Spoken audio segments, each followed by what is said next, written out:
என்கிட்ட இருக்க காசை நான் அப்படியே தாரேன். ஆட்டோல எதை ஏற்றி விடவா? இல்லை பைக்கில் விடட்டா? இருந்து வரேன். எந்த ஊர் உங்களுக்கு?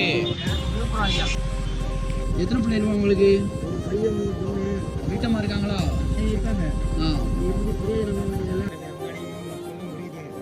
உடம்பு சரியில்லை ஐயா, என்னத்துக்கு சொல்றீங்க? சரி, என்கிட்ட இருக்க காசை நான் அப்படியே தாரேன். வேற காசு இல்லை, நான் எடுத்துட்டு வரல. நான் ஒரு ரூபா வச்சுக்கிறேண்ணா. எவ்வளோ இருக்குன்னு தெரியல. எப்படிங்க நான் பிடிங்க. அதெல்லாம் பிரச்சனை இல்லை, நான் பார்த்துக்கிடுவேன். வச்சுக்கோங்க. என்கிட்ட இப்போதைக்கு கையில் காசு இல்லை. வயசு எத்தனை உங்களுக்கு? 72. அடிக்கிறாங்க கொள்றாங்க சொல்லிய பிரச்சனை. யார் அடிக்கா? மனைவி. ஓய்வு காசு 1500 வருது. நீங்க வாங்கிக்கிறாங்க, உங்களை வந்து துன்புறுக்குறாங்க. காசெல்லாம் கொடுத்துட்டீங்க எங்கிட்ட.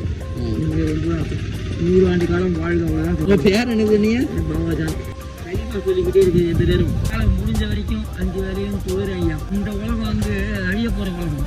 அது வந்து அழியா உலகம். யாரும் இல்லைன்னா நினைக்க கூடாது. கடவுள் ஒருத்தர் இருக்கார், அவர் பார்த்துக்கிட்டு இருக்கார், அவர் உதவி பண்ணுவார். 18,000 படைப்புகள்ல உயர்ந்த படைப்பும் சிறந்த படைப்பும் மனம்னு சொல்லக்கூடிய ஒரு படைப்பு, பேச தெரிஞ்ச படைப்பு மஞ்ச படைப்பு. என்ன படிச்சிருக்கீங்க? நான் வந்து SSLC ஃபெயில். அந்த நாள் 72. அந்த சமயத்தில் நம்மகிட்ட 10,000 ரூபாய் அது லஞ்சம் கேட்டாங்க. சரியா, வருத்தப்படாதீங்க, உடம்பு பார்த்துக்கோங்க. எவ்வளோ நன்றி.